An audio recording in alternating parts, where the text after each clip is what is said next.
Rome থেকে চিঠি আসছে, ইরাকের খলিফা মুসলিম মিল্লাতের খলিফা হারুন রশিদ, তোমাদের মধ্যে এমন কেউ আছে বহস করবা? বহসের বিষয়, আমরা খ্রিস্টানরা বলি ঈসা আল্লাহর বেটা, তোমরা বলি ঈসা আল্লাহর নবী, তো তোমরা প্রমাণ করবা সে নবী, আর আমরা প্রমাণ করব সে আল্লাহর ছেলে। কি মনে করেন আল্লাহর ছেলের দরকার? না। আল্লাহর বউয়ের দরকার? আমাদের ধর্মের বিশ্বাস লাম ইয়ালিদ ওয়া লাম ইউলাদ। আল্লাহর কোরআন আল্লাহ বলতেছেন আল্লাহর জন্ম নাই, জন্ম দেন না, এগুলি থেকে আল্লাহ পবিত্র। হযরতে হারুন রশিদ চিন্তায় পড়ে গেলেন, এত বড় দুই সাম্রাজ্যের বহাস, কে এই বহসের দায়িত্ব দেওয়া যায়? উজিরা আজম ডাকতে বলল, বাদশাহ চিন্তার কোনো কারণ নাই, ফিলিস্তিনে একজন আলেম আছে, তার নাম ইমাম শাফিঈ। হযরত ইমাম আবু ইদ্রিস আশ-শাফিঈ রাদিয়াল্লাহু আনহু, ওনার পবিত্র নাম মসজিদে নববীতে আমি রাদিয়াল্লাহু আনহু সহ লেখা দেখেছি। খলিফা বললেন তাহলে চিঠি লেখো। খলিফা চিঠি লিখলেন, হুজুর আপনি আসেন, এত বড় বহাস, আমি চাই আপনি নেতৃত্ব দিবেন, প্রধান মুবাহিস হবেন। ইমাম শাফিঈ জবাব দিলেন, খলিফা আমি বহাস করতে পারবো, কিন্তু আমার শর্ত আছে। আমার শর্ত হলো সময়টা হবে জোহরের নামাজের পরে এবং জায়গা হবে দজলা নদীর পারে। সময় জোহরের নামাজের পর, সময়টা দজলা নদীর পার। আল্লাহু আকবার, কি এলেম নবীজি শিখাই দিয়ে গেলেন দেখেন, ভালো করে বুঝে যাবেন। হযরত ইমাম শাফিঈ রাহিমাহুল্লাহ তিনি সময় মতো রওনা দিলেন।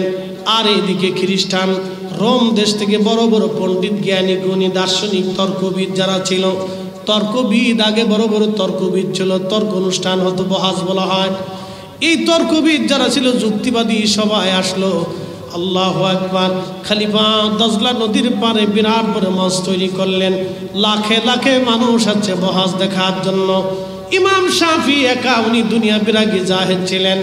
ধীরে ধীরে ধীরে ধীরে ছোট্ট একটা টুপলা কাঁধে করে ঝুলিয়ে উনি হেঁটে হেঁটে আসলেন। বিরাট বড় মঞ্চ, মঞ্চের পাশে যা বলেন, খলিফাতুল মুসলিমিন, জোহরের নামাজের সময়, এখন আমি নামাজ পড়ব, তারপরে বহস করব, আগে আমাকে একটা জায় নামাজ দেন। জায় নামাজ নিলেন। ইমাম শাফিঈ রাহমাতুল্লাহ আলাইহি দজলা নদীর পানির মধ্যে জায় নামাজ বিছাই দিলেন। আল্লাহু আকবার। কোন পানি? দজলা নদীর পানির ভিতরে জায় নামাজ বিছাই দিলেন। জায় নামাজ বিছায় জায় নামাজে দাঁড়াইলেন।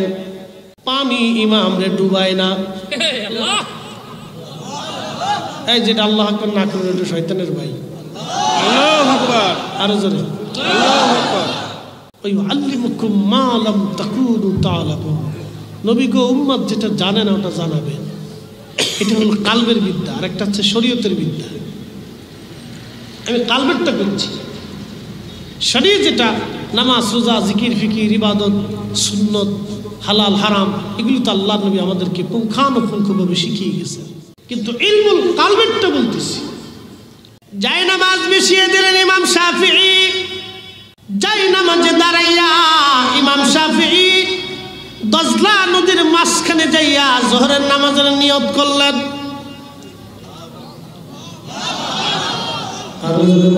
আল্লাহু আকবার। উম্মতের পাওয়ার যদি এটা হয়, তো নবীর পাওয়ার কত? উম্মতের এলেম যদি এটা হয়, তো নবীর এলেমের সীমানা কত? এবার শেষ ওয়াজ। এই ঘটনাটা পরে আসতেছি। চেয়ারম্যান সাহেব বসে আছেন, 2 মিনিট সময় নিচ্ছি, লম্বা বাড়াবো না, মনোযোগ দেন।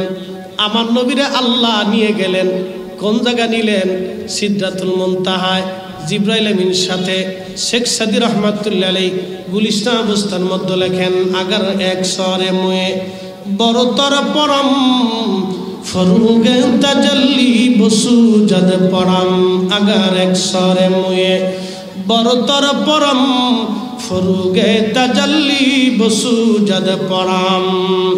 হুজুর সামনের দিকে যদি বাড়াই, খোদার তাজাল্লিতে আমি জিব্রাইল সরকার হয়ে যাব, আর বাড়ানোর সুযোগ নেই, সীমানা আমার শেষ, আমি এখান থেকে ওহি নিয়ে যাই। আল্লাহর নবীকে আল্লাহ নিতে লাগলেন। কত দূর, কত দূর। ইমাম কাজী আয়াস কিতাবুশ শিফার মধ্যে লেখেন হযরতে খাদিম রাসূল আনাস রাদিয়াল্লাহু আনহুর বর্ণনায় বাহন আনা হলো, রফরফ নিতে লাগলেন। নিতে নিতে নিতে নিতে সহিহ বুখারীর পরিভাষায় এত উপরে লা মাকান লা মাকান লা মাকান লা মাকান, চিৎকার করে বলেন না ইয়া রাসূলুল্লাহ। ওই নূরের জগতে আল্লাহ নবী আল্লাহ নবী আল্লাহ নবী আল্লাহ নবী, নূরের জগতে আর কেউ নাই, আল্লাহ নবী আল্লাহ নবী। আরো জোরে বলেন। আপনারা তো বলতে বলছেন হুজুর রাসূল কারীমের শান বলেন, এবার বলেন সহিহ বুখারীর ভাষায় খাদিম রাসূল আনাসের বরাতে বিমা লা ইয়ালামুহু ইল্লাল্লাহ, এর সীমানা আল্লাহ ছাড়া কেউ জানে না, আল্লাহ ছাড়া কেউ জানে না, আল্লাহ ছাড়া কেউ জানে না, আল্লাহ ছাড়া কেউ জানে না। চিৎকার করে জোরে বলেন আল্লাহু আকবার। অ্যাটেনশন, প্রশ্ন এবং জবাব দিয়ে যান। নূরের জগৎ কিসের জগৎ? নূরের জগৎ। জোরে বলেন কিসের জগৎ? নূরের জগৎ। লা মাকান, এর অর্থ হচ্ছে কোনো মাকান নাই, সীমানা নাই। ও সীমানাতে আল্লাহ এবং নবী আর কেউ নাই। নিতে নিতে নিতে নিতে আল্লাহ এত উপরে নিলেন, বিমা লা ইয়ালামুহু ইল্লাল্লাহ, আল্লাহ ছাড়া এর সীমানা আর কেউ বলতে পারবে না। লা মাকান। এখন বলে নূরের জগৎ কিসের জগৎ? নূরের জগৎ। নূরের জগতে নবীকে আল্লাহ নিলেন। নূরের নবী না মাটির নবী? নূরের নবী। নূরের জগতে নূরের নবী। মারহাবা কি বাড়ি যাইয়া মারহাবা। নূরের জগতে নূরের নবী, নূরের জগতে নূরের নবী, নূরের নবী। এরপরে আসে নূরের জগতে নূরের নবী। নবী যে বললেন আল্লাহ আমাকে সিদরাতুল মুনতাহার কাছে আনলেন। কাছে আনার পরে একেবারে সামনাসামনি আমার রব আমাকে দিদার দিলেন, আমাকে সামনাসামনি দেখালেন। কত সামনাসামনি! খাদেম রাসূল বলেন সুম্মা দানা ফাতাদাল্লা ফাকানা কাবা কাউসাইনি আও আদনা। আল্লাহু আকবার। জোরে বলেন আল্লাহু আকবার। আল্লাহু আকবার। ভালো লাগে? জি। কথা কর না, ভালো লাগে? জি। যদি না লাগে তাহলে নবীর দুশমন। জি। এই কথা কর না কেন? জি। খালি নবীর দুশমন না আল্লাহর দুশমন? যে নবীর দুশমন হয় সে আল্লাহর দুশমন হয়। কথা ঠিক কি না? জি। ভালো লাগে? ভালো লাগে। লাগে? লাগে। কেন লাগে? নবীকে ভালোবাসেন বিদায় ভালো লাগে। ঠিক। আল্লাহর কোরআন বলতেছে এত কাছাকাছি আল্লাহ মরে নিলেন। খাদিম রাসূল হযরত আনাস বলেন এত কাছাকাছি আল্লাহ নিলেন, একটা ধনুক বা তার চাইতে কম, একটা ধনুক এবং তার চাইতে কম, সামনাসামনি সামনাসামনি। ঠিক ইমাম নববী শারহে মুসলিমে তিনি লিখতেছেন আহলে সুন্নাত ওয়াল জামাতের আলেমদের মতামত হলো, চূড়ান্ত সিদ্ধান্ত হলো ওই সময় আমার আল্লাহকে আমার নবীজি কপাল মোবারকের চক্ষু মোবারক দিয়ে আমার আল্লাহকে আমার নবী রাইতু রাব্বি আজ্জা ওয়া জাল্লা হযরতে রাসূলের চাচাতো ভাই রাইসুল মুফাসসিরিন আব্দুল্লাহ ইবনে আব্বাস রাদিয়াল্লাহু আনহুমার বরাতে তিনি বলতেছেন আমার মালিককে আমার নবীজি কপাল মোবারকের দুই চোখ দিয়ে ওই সময় আমার নবীজিকে আল্লাহকে নবীজি নিজে সরাসরি দেখলো। জোরে বলেন আল্লাহু আকবার। এখন প্রশ্ন জবাব দিবেন আল্লাহর সামনাসামনি যেই দেহ আল্লাহর সামনাসামনি বসে, যেই দেহ আল্লাহর সামনাসামনি বসে, যেই দেহ আল্লাহর উফুকিল আলাতে বিচরণ করে, যেই দেহ নূরের জগতে আল্লাহর সাথে বিচরণ করে, যেই দেহ আল্লাহর সামনাসামনি বসে, যেই দেহর যেই চোখ আল্লাহকে দেখে, যেই জবান আল্লাহর সাথে কথা বলে, এরপরে ফাআউহা ইলা আবদিহি মা আউহা, ফাআউহা ইলা আবদিহি মা আউহা। নবী বলেন এরপরে আল্লাহ আমাকে, কোরআন বলে এরপরে আমি আমার বান্দাকে যা ওহী করার তা করলাম। আমি আমার বান্দারে যা বলার তা বললাম। নবী বললেন আল্লাহ আমার সাথে কালাম করলেন, কথা বললেন। যেই জবান আল্লাহর সাথে কথা বলে, যেই দেহ আল্লাহর সামনে সামনে বসে, যেই চোখ আল্লাহকে দেখে, ওই পবিত্র দেহ মুবারক কত দামি।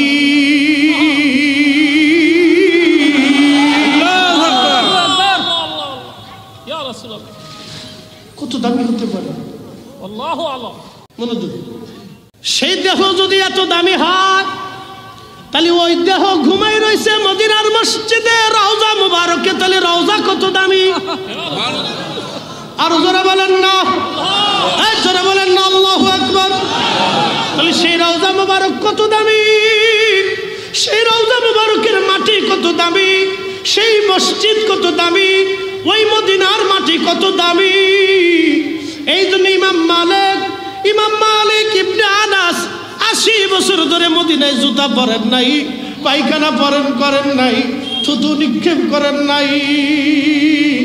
জিজ্ঞেস করলে বলতেন বাবারা আমি কোন মাটিতে থুতু ফেলবো যেই মাটির সঙ্গে আমার রসুলের দেহ মোবারক লাগানো, আমি কোন মাটিতে জুতা পরবো যেই মাটিতে আমার নবীজি ঘুমানো, আমি কোন মাটিতে থুতু ফেলবো পায়খানা পেশাব করবো যেই মাটিতে আমার নবী ঘুমায় গো।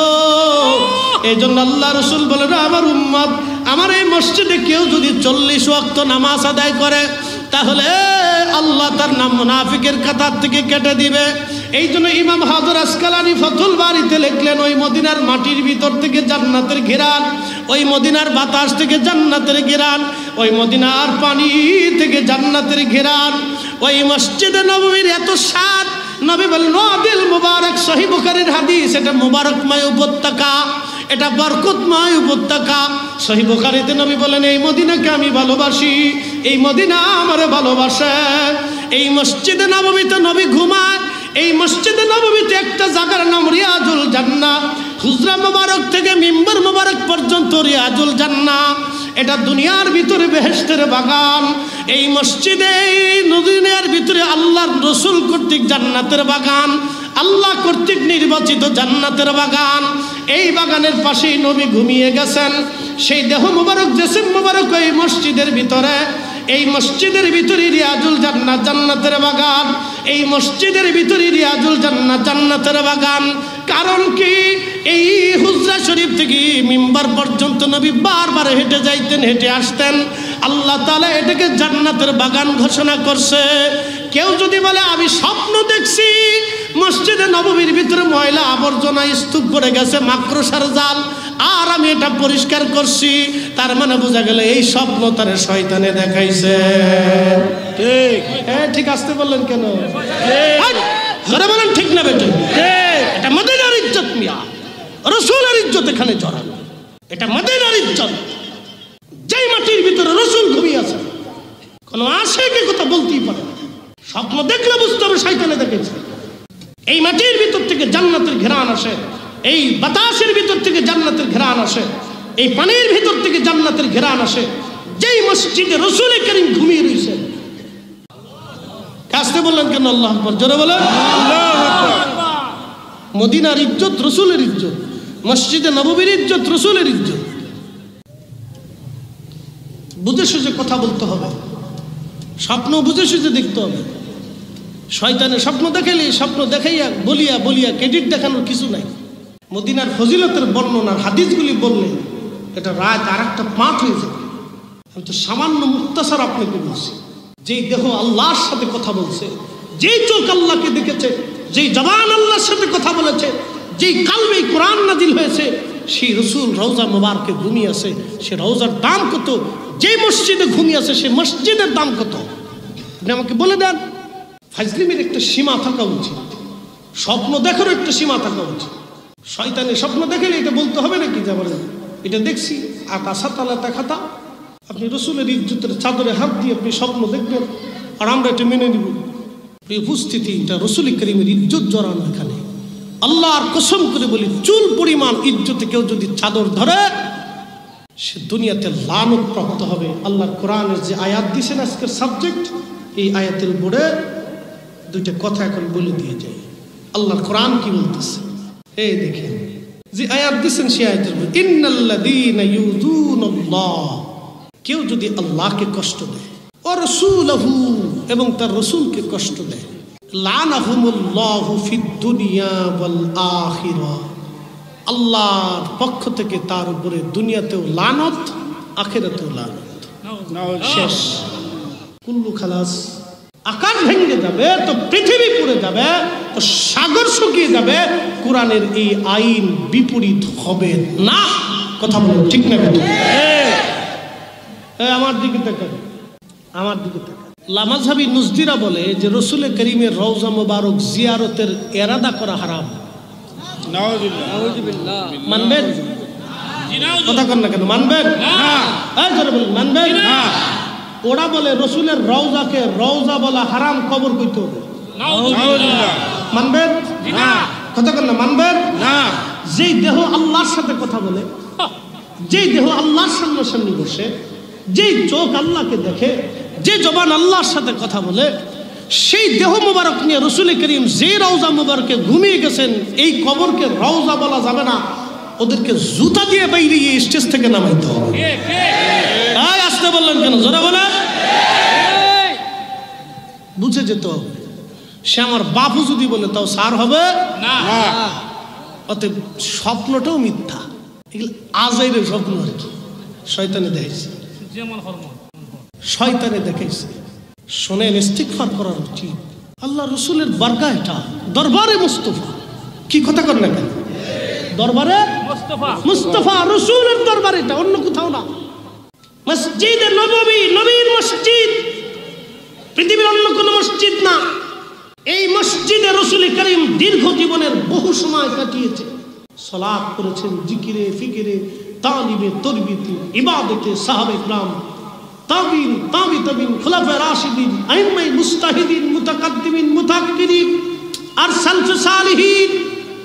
আপনাকে আমি ভাষায় প্রকাশ করতে পারবো না যে এই মসজিদের নববী থেকে পৃথিবীর কত কুতুব বের হয়েছে, কত অলি বের হয়েছে, কত মুজাদ্দিদ বের হয়েছে, কত অলি বের হয়েছে, কত রসুলের আশিক ঘুমিয়ে গেছে, কত জান্নাতি মসজিদে নববী থেকে বের হয়ে আসছে। আমি এটা ভাষায় প্রকাশ করতে পারবো না আপনাকে। সেই মসজিদে নববীতে ময়লা আবর্জনার স্তূপ হয়ে রয়েছে, মাকড়সা আবি যাবি, আর উনি স্বপ্নে যা পরিষ্কার করছে। এই আহলের ভিতরে কুত্তায় পেশাব করে দিচ্ছে। আসতে বলেন কেন? জোরে বলেন। আকলে কুকুরে পেশাব না করলে এই কথা কেউ বলে নাকি? এটা কি স্বপ্ন?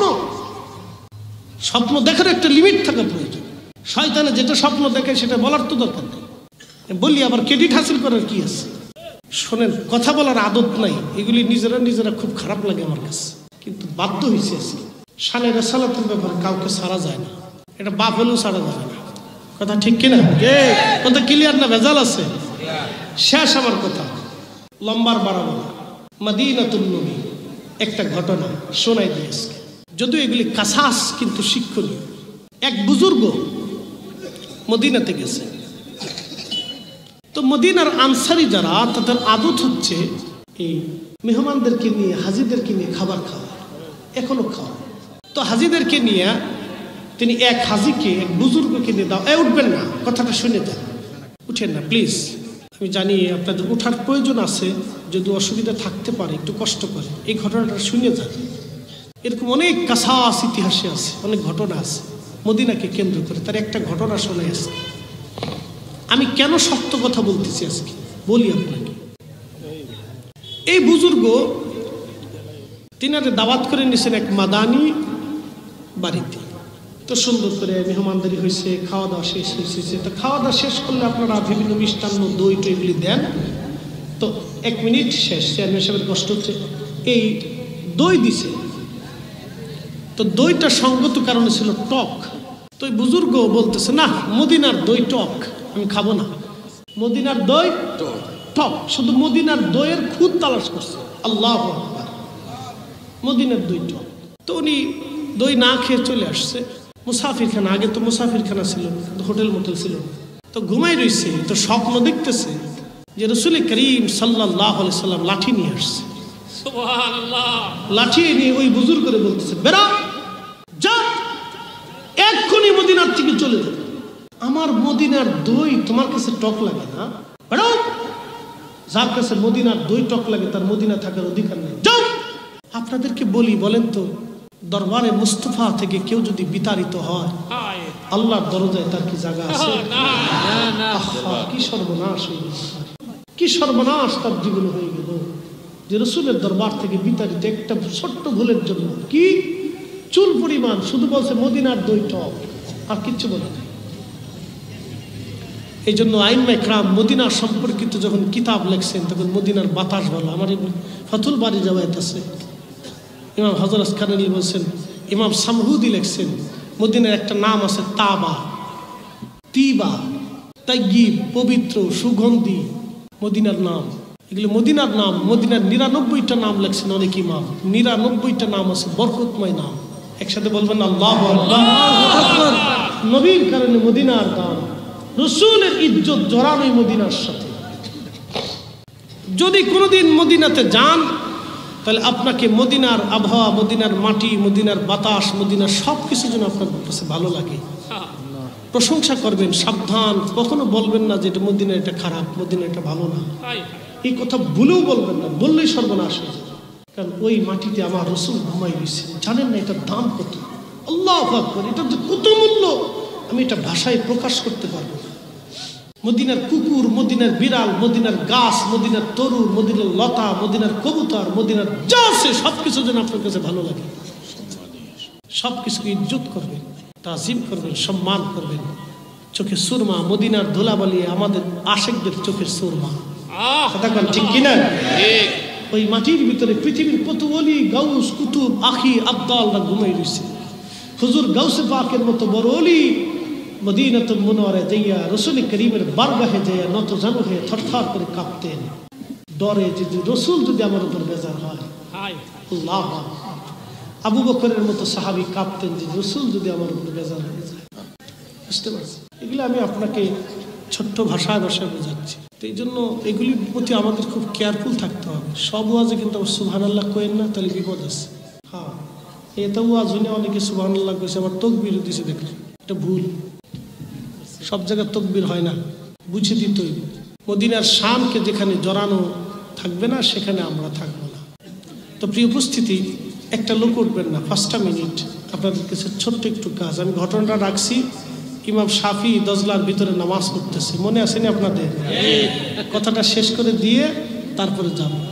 আল্লাহ আকবার। নবীর গোলাম হইলে গোলামেদের কি মর্যাদা আল্লাহ দিছে, কথাটা বলবো, শেষ দিয়ে দিব। ছোট্ট একটু আপনাদের আকাশা আবদার। আমার শফিক ভাই বলছে, হুজুর এই মাঝখানে একটু কাজটা সেরে নেবেন। একটু সামান্য আবদার হচ্ছে, আমরা পৃথিবী থেকে একদিন সবাই চলে যাব বাবা, শূন্য হাতেই চলে যাব। এখানে গর্ব করার, অহংকার করার আমাদের কিছু নেই। এই জন্য কবি হুজুর গাউসে পাক সেরুল আসরারের ভিতরে লেখছেন, মানুষকে আল্লাহ 4টা বস্তু দিয়ে তৈরি করছে, আগুন, পানি, মাটি, বাতাস। আল্লাহ আমাদের বডিটাকে, স্ট্রাকচারটাকে 4টা পদার্থ দিয়ে তৈরি করছে। 4 রঙের মশলা দিয়া যে কইরাছে তোর গঠন, 4 রঙের মশলা দিয়া আগুন, পানি, মাটি, বাতাস একই যোগে করিয়া প্রকাশ। আগুন, পানি, মাটি, বাতাস একই যোগে করিয়া প্রকাশ। দেখিলি না তুই কইরা তালাশ, ওরে দেখিলি না তুই কইরা তালাশ, কোন জায়গা সে মহাজন। 4 রঙের মশলা দিয়া, 4 রঙের মশলা দিয়া যে কইরাছি তোর গঠন, 4 রঙের মশলা দিয়া।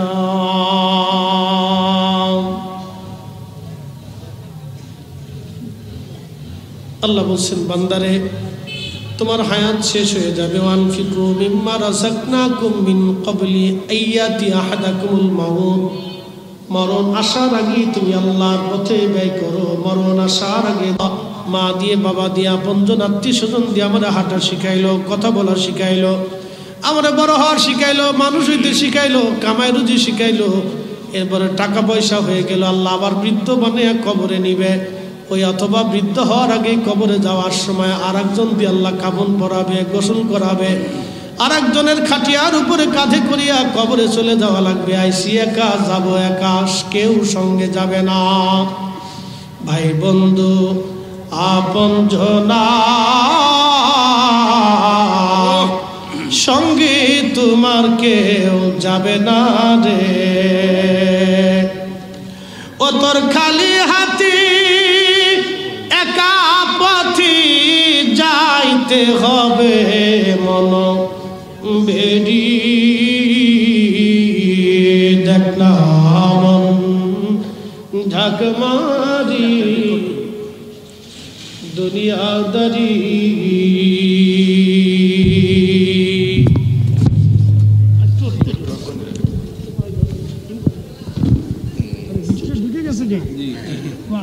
এত ওজনে পড়ছি নাকি? বোঝা গেল পাবলিকের বাইরে কিছু খাইছি আর কি। আচ্ছা না, এই দুইটা মিনিট একটু কালেকশন আছে। চেয়ারম্যান সাহেব কষ্ট নিয়েন না, এই 5টা মিনিট আমরা চেয়ারম্যান সামনে অনেক সময় পর্যন্ত বসে গেছি। ওনারা ব্যস্ত মানুষ হচ্ছে না, উনি অনুমতি দিছে একটু। এই দুনিয়ার থেকে তো বাবাজি শূন্য হাতে চলে যাবো। আগের বছর